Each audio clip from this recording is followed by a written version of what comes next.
What's up? This is Mr. D here for a quick review and a new bike day.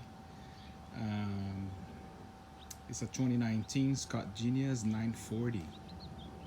It's a 29er model and it's aluminum frame. 940. There we go. Very nice. I'll start by the brakes. It's the Shimano MT520, which is the four piston brakes. Mega powerful. I'm coming from a 2016 Scott scale 710 27 and a half carbon frame. Was running a bike RCT3 120 millimeters there, XT-M as in Mike 8000, everything like drivetrain, cranks, and the brakes. And I thought that those brakes were good, which were really good. Had a really high modulation. These ones doesn't have that high of a modulation, but the power is definitely there.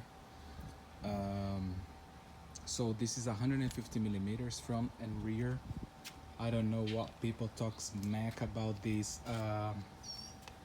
Fox Performance 34. I think it's a grip, fit grip 3, I guess, right? I'll assume it's 3 because it's got 3 modes, which is controlled here.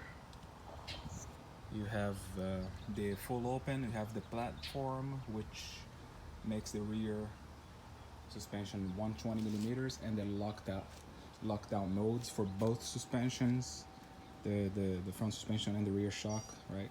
Which raises the rear shock a little bit, making it more make it a little better for the climbs, right? It raises the rear a little bit, puts you on a better position for the climbing, which it really helps, and I use it a lot actually. This is the 12 speed, right? GX everything, GX there. Have these side pedals here, which is really burly and very heavy. I like it. And GX rear derailleur, GX cassette 12 speed. I think the biggest one there is 50 or 51, I'm not sure. Now here up front I have a 34 T chainring, which is perfect even on the toughest climbs. I use the second one. Second one is a 42, I can see here, 42. Now I cannot find the number on this one here, the big one. Well, it must be 50 or 51, whatever. Then the seat dropper, which I use it all the time. Synchros 125 millimeters, which is controlled right here. I don't think it's crowded at all. I think it's perfect for the functions I have, you know. You don't have to get off the bike for really gnarly rock garden sections to put my seat down, and then at the end I put it up again. I'm not doing this anymore, thank God. Very happy with this bike. Again, the suspension eats up everything on its path. My hardtail make me go slower, and I would have to choose that line very careful not to be bugged off the seat and fly over the bars, you know, like it happened many times. Now with this one here, just point and shoot, put the seat down, and I don't have to be as careful anymore about choosing the lanes. I don't know if it is making me a better ride, I mean a lazier rider and faster at the same time, because I don't need to be bunny hopping at all at all those times. You know, I'm not using my body as much. You know, I just plow through stuff on this bike. You know, it's definitely much more confident and stable on rowdy descents. And I don't have any gripes about this about this bike at all. So a little Freudian slip there. The only gripe that I have is these rims. These rims are burly, you know. These are a Syncros X30S, which means the internal width is 30 millimeters, and outside it might be 35, I would say. And I changed the tires over the stock ones, putting this Trail King Protection Apex. It's a 2.4 excuse me, tire there.